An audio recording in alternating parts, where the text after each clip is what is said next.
Hello every one. ഇന്നലെ നമ്മൾ ideal boss ഗ്യാസിൻ്റെ തെർമോഡൈനാമിക്സ് ആണ് ഡിസ്കസ് ചെയ്തത്.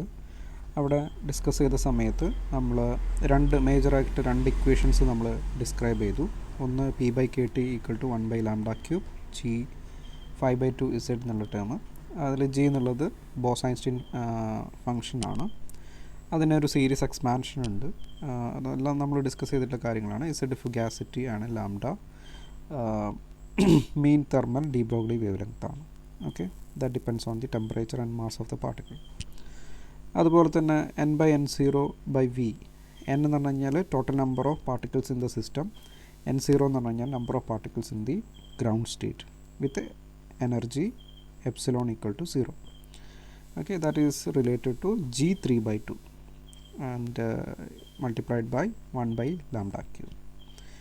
നൗ ബോസ് ഗ്യാസിന് എപ്പോഴും Z എന്ന് പറയുന്നത് <= 1 ആയിരിക്കും. 1 എന്ന് വരുന്നത് ക്വാണ്ടം ലിമിറ്റിലാണ് 1 വരുന്നത്. എപ്പോഴും 1-നേക്കാട്ടിലും താഴെയുള്ളൊരു നമ്പർ ആയിരിക്കും. ഇനി ഈ n/n0 എന്ന് പറഞ്ഞാൽ n0 എന്ന് പറഞ്ഞു കഴിഞ്ഞാൽ number of particles in the ground state ആണ്. n എന്ന് പറഞ്ഞാൽ ടോട്ടൽ നമ്പർ ഓഫ് പാർട്ടിക്കിൾസ് ആണ്. അപ്പോൾ ഈ ഡിഫറൻസ് എന്ന് പറയുന്നത് that will be the number of particles in the excited state. അതായത് ഗ്രൗണ്ട് സ്റ്റേറ്റിലുള്ള പോപ്പുലേഷൻ ഒഴിച്ച് ബാക്കിയുള്ളതെല്ലതും എക്സൈറ്റഡ് സ്റ്റേറ്റിലാണ് ഉണ്ടാവുക. ഓക്കെ, അപ്പോൾ n-n0 ടോട്ടൽ നമ്പർ ഓഫ് പാർട്ടിക്കിൾസിൽ നിന്നും number of particles in the ground state കുറച്ച് കഴിഞ്ഞാൽ will get the number of particles in the excited state. Okay, now ഈ boss-Einstein ഫംഗ്ഷന് ഇസഡിൻ്റെ value limit ചെയ്തതുകൊണ്ട് ഈ ബോസ്-ഐൻസ്റ്റൈൻ ഫംഗ്ഷൻ്റെ വാല്യൂസും ഒരു ലിമിറ്റഡ് ആയിരിക്കും, അല്ലെങ്കിൽ ബൗണ്ടഡ് ആയിരിക്കും എന്ന് നമുക്ക് പറയാം. ഇതിന് കിട്ടാവുന്ന മാക്സിമം വാല്യൂ എന്ന് പറയുന്നത് Z = 1 ആകുമ്പോഴാണ്. അപ്പോൾ Z 1 എന്ന് കൊടുത്തു കഴിഞ്ഞ് കഴിഞ്ഞാൽ ഈ സീരീസിൻ്റെ ലിമിറ്റ് എന്ന് പറയുന്നത് 2.612 ആണ്. Okay, that correspond to G3/2 of Z. G3/2ൻ്റെ ലിമിറ്റിംഗ് വാല്യൂ ആണ് 2.612. അപ്പോൾ ഇങ്ങനെ ഒരു ലിമിറ്റ് ബോസ്-ഐൻസ്റ്റൈൻ ഫംഗ്ഷന് ഉണ്ടാവുന്ന സമയത്ത് അത് ബോസ്-ഐൻസ്റ്റൈൻ ഫംഗ്ഷൻ ഈ പ്രോപ്പർട്ടീസിലെല്ലാം ഈ ഒരു ബോസ്-ഐൻസ്റ്റൈൻ ഫംഗ്ഷൻ വരുന്നുണ്ട്. P/KT ആണെങ്കിൽ G 5/2 ആണ്. n-n0/v ആണെങ്കിൽ അവിടെ ഉള്ളത് G3/2 ആണ്. ഓക്കെ, G3/2ൻ്റെ ലിമിറ്റിംഗ് വാല്യൂ 2.612 എന്ന് പറയുമ്പോൾ അത് ഈ ഒരു ലെഫ്റ്റ് ഹാൻഡ് സൈഡിലൊരു എക്സ്പ്രഷൻ, അതായത് number of particles in the excited സ്റ്റേറ്റിന് ഒരു ലിമിറ്റിംഗ് വാല്യൂ പ്രൊവൈഡ് ചെയ്യും. ദാറ്റ് മീൻസ് ഈ ഒരു ഇക്വേഷൻ ഒന്നുകൂടി നമുക്ക് എഴുതുകയാണെങ്കിൽ n-n0 എന്ന് ne എഴുതി v = right hand side G3/2/λ³. അപ്പോൾ അതിൽ നിന്ന് ne എന്നുള്ളത് നമുക്ക് ഇങ്ങനെ ഒരു എക്സ്പ്രഷൻ കിട്ടി.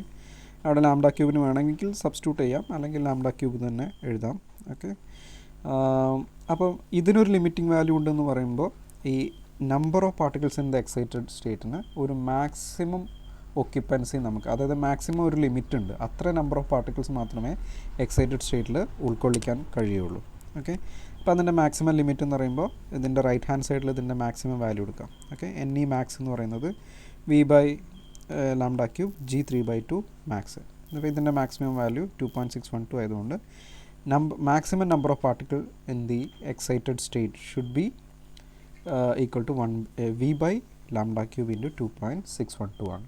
Okay, now this is the maximum number of particles that can occupy in the excited state. അപ്പം altogether at any condition number of particles in the excited state എന്ന് പറയുന്നത് എപ്പോഴും ഈ മാക്സിമം നമ്പറിനെക്കാട്ടിലും കുറവായിരിക്കും. ഓക്കെ, ഇതിനെക്കാട്ടിലും കൂടാൻ പാടില്ല എന്നാണ് പറഞ്ഞിരിക്കുന്നത്. അപ്പോൾ എക്സൈറ്റഡ് സ്റ്റേറ്റിലുള്ള നമ്പർ ഓഫ് പാർട്ടിക്കിൾസ് എന്ന് പറയുന്നത് എപ്പോഴും ഈ ഒരു ലിമിറ്റിംഗ് വാല്യൂവിന് കുറവായിരിക്കും. ഇനി ഇതിൽ രണ്ട് കേസസ് വരും. When the actual number of particles, അതായത് n total number of particles in the system ഈ ലിമിറ്റിംഗ് വാല്യൂവിനെക്കാട്ടിലും കുറവാണെന്ന് വിചാരിക്കാം. അപ്പം ലിമിറ്റിംഗ് വാല്യൂവിന് കുറവാണെങ്കിൽ all particles are distributed over the excited state. അപ്പോൾ ne max എന്ന ലിമിറ്റിംഗ് വാല്യൂവിനെക്കാട്ടിലും നമ്പർ ഓഫ് പാർട്ടിക്കിൾസ് കുറവാണെങ്കിൽ എത്ര പാർട്ടിക്കിളാണുള്ളത് അത്രയും പാർട്ടിക്കിൾ എക്സൈറ്റഡ് സ്റ്റേറ്റിലേക്ക് ഒക്യുപ്പൈ ചെയ്യും. Okay, and the precise value of fugacity is determined from the equation ne = ഫുഗാസിറ്റിയുടെ എക്സ്പ്രഷൻ ഇത് വെച്ചിട്ട് നമുക്ക് കാൽക്കുലേറ്റ് ചെയ്യാം. ne = n v/λ³ G3/2 Z. ഇനി വേറൊരു സിറ്റുവേഷൻ ഉണ്ട്, when the number of particle is greater than ne max. അതായത് excited സ്റ്റേറ്റിൽ ഉൾക്കൊള്ളിക്കാൻ കഴിയുന്നതിനേക്കാൾ കൂടുതൽ നമ്പർ ഓഫ് പാർട്ടിക്കിൾസ് ഉണ്ടെന്ന് വിചാരിക്കുക. അങ്ങനെ ഉണ്ടാകുന്ന സമയത്ത് എക്സൈറ്റഡ് സ്റ്റേറ്റിൽ maximum any number of particles occupy ചെയ്യും. n equal to v by lambda cube zeta of 3/2. Zeta 3/2 എന്ന് പറഞ്ഞാൽ ഞാൻ പറയാൻ വിട്ടുപോയി, ഈ ലിമിറ്റിംഗ് വാല്യൂവിന് നമുക്ക് സീറ്റ ഓഫ് 3/2 എന്ന് കൊടുക്കുന്നതാണ്. ഓക്കെ, അപ്പോൾ ഇതാണ് maximum number of particle that can occupy in the excited state. അപ്പം ഇപ്പോൾ n നമ്പർ ഓഫ് പാർട്ടിക്കിൾസിന് n greater than ne max ആണെങ്കിൽ ഇതിൽ any number of particles will occupy in the excited state. ബാക്കിയുള്ള എല്ലാ പാർട്ടിക്കിൾസും they are pushed all together into the ground state to occupy in the ground state. ബാക്കിയുള്ള എല്ലാ പാർട്ടിക്കിൾസും ground സ്റ്റേറ്റിലാണ് occupy ചെയ്യുന്നത്. Whose capacity under all circumstances is practically unlimited. എന്ന് വെച്ചാൽ ground സ്റ്റേറ്റിൽ ഉൾക്കൊള്ളിക്കാൻ പറ്റുന്ന പാർട്ടിക്കിൾസിൻ്റെ എണ്ണം എന്ന് പറയുന്നത് അൺലിമിറ്റഡ് ആണ്. കാരണം ബോസോൺസ് ആണ്, അവിടെ പോളിസ് എക്സ്ക്ലൂഷൻ പ്രിൻസിപ്പിൾ അങ്ങനെയുള്ള കണ്ടീഷൻസ് വരുന്നില്ല. അപ്പോൾ ഗ്രൗണ്ട് സ്റ്റേറ്റിൽ എത്ര പാർട്ടിക്കിൾസിന് വേണമെങ്കിലും നമുക്ക് ഓക്യുപ്പൈ ചെയ്യാം. അപ്പോൾ ഒരു സിസ്റ്റത്തിൽ if the number of particles are greater than the limiting value of the excited state, NE മാക്സിനേക്കാട്ടിലും കൂടുതലാണെങ്കിൽ അവിടെ NE max number of particles excited സ്റ്റേറ്റിൽ ഓക്യുപ്പൈ ചെയ്യും. ബാക്കിയുള്ള n-NE മാക്സ് എന്ന് പറയുന്ന അത്രയും നമ്പർ ഓഫ് പാർട്ടിക്കിൾസ് ഗ്രൗണ്ട് സ്റ്റേറ്റിൽ ഓക്യുപ്പൈ ചെയ്യാൻ നിർബന്ധിതമാകും. അങ്ങനെയുള്ള ഒരു സ്റ്റേറ്റിനെയാണ് ബോസ്-ഐൻസ്റ്റൈൻ കണ്ടൻസേറ്റ് സ്റ്റേറ്റ് എന്ന് പറയുന്നത്. Okay, and the precise value of Z is determined by the formula. അപ്പോൾ ഇത് നടക്കുന്നത് ക്വാണ്ടം ലിമിറ്റ് ആവുന്ന സമയത്താണ് നടക്കുന്നത്. ക്വാണ്ടം ലിമിറ്റിൽ നമുക്കറിയാം ഇസഡിൻ്റെ വാല്യൂ n0/1 + n0 ആണ്. ഓർഡിനറിലി ഈ n0 എന്ന് പറയുന്നത് വളരെ കൂടിയ ഒരു നമ്പറാണ്. അപ്പോൾ അങ്ങനെ വളരെ കൂടിയ നമ്പർ ആകുമ്പോൾ ദിസ് ഈസ് അപ്രോക്സിമേറ്റ്ലി 1 എന്ന് പറയുക. അതായത് Z ടെൻഡ്സ് ടു 1 ആകുമ്പോഴാണ് ബോസ്-ഐൻസ്റ്റൈൻ കണ്ടൻസേഷൻ നടക്കുന്നത്. അതിന് ക്വാണ്ടം ലിമിറ്റ് ആണ്, ഫിഗാസിറ്റിയുടെ ക്വാണ്ടം ലിമിറ്റാണ് Z അപ്രോക്സിമേറ്റ്ലി ഈക്വൽ ടു 1 എന്ന് പറയുന്നത്. അപ്പോൾ നമുക്ക് പറയാം, phenomena of macroscopically large number of particles accumulating in a single quantum state അതിൻ്റെ with energy epsilon equal to 0 is generally referred to as phenomena of Bose Einstein condensation. അതായത് ground സ്റ്റേറ്റിൽ macroscopically large number of particles, large number of particles ground സ്റ്റേറ്റിലേക്ക് occupy ചെയ്യുന്ന ഫിനോമിനാണ് phenomena Bose Einstein condensation എന്ന് പറയുന്നത്. അതിന് important features purely quantum origin ആണുള്ളത്. Classical ലിമിറ്റിൽ നമുക്ക് ബോസ്-ഐൻസ്റ്റൈൻ കണ്ടൻസേഷൻ കാണാൻ കഴിയില്ല. അതുപോലെ തന്നെ ഇത് നടക്കുന്നത് മൊമെൻറ്റം സ്പേസിലാണ്, നമുക്ക് കോർഡിനേറ്റ് സ്പേസിലല്ല നടക്കുന്നത്. ഓക്കെ, അപ്പോൾ ഈ കണ്ടൻസേഷൻ എന്നുള്ള ഫിനോമിന നമുക്ക് വിഷ്വലി നമുക്ക് കാണാൻ പറ്റില്ല, പക്ഷേ that happens in the momentum space. Energy ഒരു പാർട്ടിക്കിളിൻ്റെ എനർജി കുറഞ്ഞിട്ടാണ് ആ ഒരു കണ്ടൻസ്ഡ് ഫേസിലേക്ക് പോകുന്നത്. അതുപോലെ നമുക്ക് ഇവിടുന്ന് ഒരു കണ്ടീഷൻ എഴുതാം. കണ്ടീഷൻ ഫോർ ബോസ്-ഐൻസ്റ്റൈൻ കണ്ടൻസേഷൻ എന്ന് പറയുന്നത് number of particles in the system should be greater than NE max ആണ്. NE മാക്സ് എന്ന് പറഞ്ഞാൽ v by lambda cube zeta of 3/2, 2.612 എന്നുള്ള ആ നമ്പറാണ് ഇത്. ഓക്കെ, അപ്പോൾ ഇത്രയും നമ്പർ ഓഫ് പാർട്ടിക്കിൾസ് ആണ് എക്സൈറ്റഡ് സ്റ്റേറ്റിൽ ഓക്യുപ്പൈ ചെയ്യാൻ പറ്റുന്നത്. അതിനേക്കാൾ കൂടുതൽ നമ്പർ ഓഫ് പാർട്ടിക്കിൾസ് സിസ്റ്റത്തിൽ ഉണ്ടാകുമ്പോഴാണ് ബോസ്-ഐൻസ്റ്റൈൻ കണ്ടൻസേഷൻ നടക്കുന്നത്. ഓക്കെ, ഇനി ഇത് വേറൊരു തരത്തിൽ ഈ കണ്ടീഷൻ എഴുതാം. Suppose we are holding n and v constant, അതായത് നമ്പർ ഓഫ് പാർട്ടിക്കിൾസും വോളിയം കോൺസ്റ്റൻ്റ് ആക്കി വെക്കുകയാണെന്ന് വയ്ക്കുക, ആൻഡ് വേരി ദ ടെമ്പറേച്ചറാണ് മാറ്റി വയ്ക്കുക. ഓക്കെ, അങ്ങനെയുള്ള കണ്ടീഷനിൽ നമുക്കൊരു ക്രിട്ടിക്കൽ ടെമ്പറേച്ചർ ഡിഫൈൻ ചെയ്യാൻ പറ്റും, TC എന്ന് പറയുന്നത്.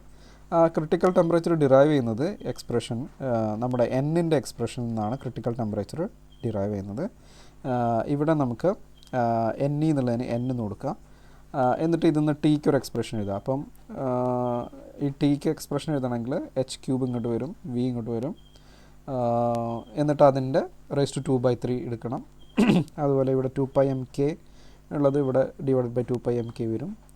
G 3/2Z ഓക്കെ 2/3ൻ്റെ ഉള്ളിലേക്ക് വരും. അങ്ങനെ ഇവിടുന്ന് ക്രിട്ടിക്കൽ ടെമ്പറേച്ചർ എന്ന് പറഞ്ഞാൽ h²/2πmk n/v സീറ്റ of 3/2 raise to 2/3.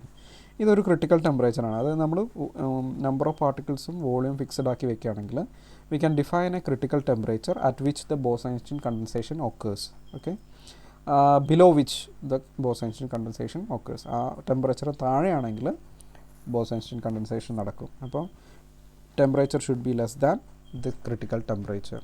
Okay, and the critical temperature depends on the mass of the particle as well as the volume and the particle density n by v.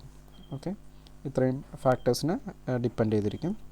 ഇനി suppose temperature less than T C ആണെങ്കിൽ അവിടെ നമുക്ക് രണ്ട് face കാണാൻ പറ്റും. ഒന്ന് normal phase എന്ന് പറയുമ്പോൾ consisting of particles N E particles ഉണ്ടാവും. N E particles N E എന്ന് പറഞ്ഞാൽ actual number of particles N ആണെങ്കിൽ N into T by T C raise to 3/2 ആണ് എൻ ഇ എന്ന് പറയുന്നത്. അല്ലെങ്കിൽ നമുക്ക് എൻ ഇ നമുക്ക് ഈ ഒരു ലിമിറ്റിംഗ് നമ്പർ വെച്ചിട്ട് കാൽക്കുലേറ്റ് ചെയ്യാം. ഇത്രയും നമ്പർ ഓഫ് പാർട്ടിക്കിൾസ് എക്സൈറ്റഡ് സ്റ്റേറ്റിൽ ഡിസ്ട്രിബ്യൂട്ട് ചെയ്തിരിക്കും. എക്സൈറ്റഡ് സ്റ്റേറ്റ് എന്ന് പറയുമ്പോൾ അതിൻ്റെ എനർജി സീറോ അല്ലാത്തത് ഏതും എക്സൈറ്റഡ് സ്റ്റേറ്റ് ആണ്. ഓക്കെ, അതുപോലെ തന്നെ T less than T C ആവുന്ന സമയത്ത് മറ്റൊരു ഫേസ് ഉണ്ട്, അതിന് കണ്ടൻസ്ഡ് ഫേസ് എന്ന് പറയും. Which consist of N zero number of particle. N zero എന്ന് പറഞ്ഞാൽ total number divided minus the number of particles in the excited state. ഇത്രയും പാർട്ടിക്കിൾസ് ഗ്രൗണ്ട് സ്റ്റേറ്റിൽ, അതായത് എപ്സിലോൺ ഈക്വൽ ടു 0 എന്നുള്ള എനർജി സ്റ്റേറ്റിൽ ഓക്യുപ്പൈ ചെയ്യും. ഓക്കെ, ഇത് നമുക്ക് ഒരു ഗ്രാഫായിട്ട് റെപ്രസെൻറ്റ് ചെയ്യാം. ഇവിടെ പ്ലോട്ട് ചെയ്തിരിക്കുന്നത് fraction of number of particles in the excited state as well as that in the ground state. അപ്പോൾ നിങ്ങൾക്ക് ശ്രദ്ധിച്ചാൽ അറിയാം ടി ബൈ ടി സി ആണ് ഇവിടെ പ്ലോട്ട് ചെയ്തിരിക്കുന്നത്.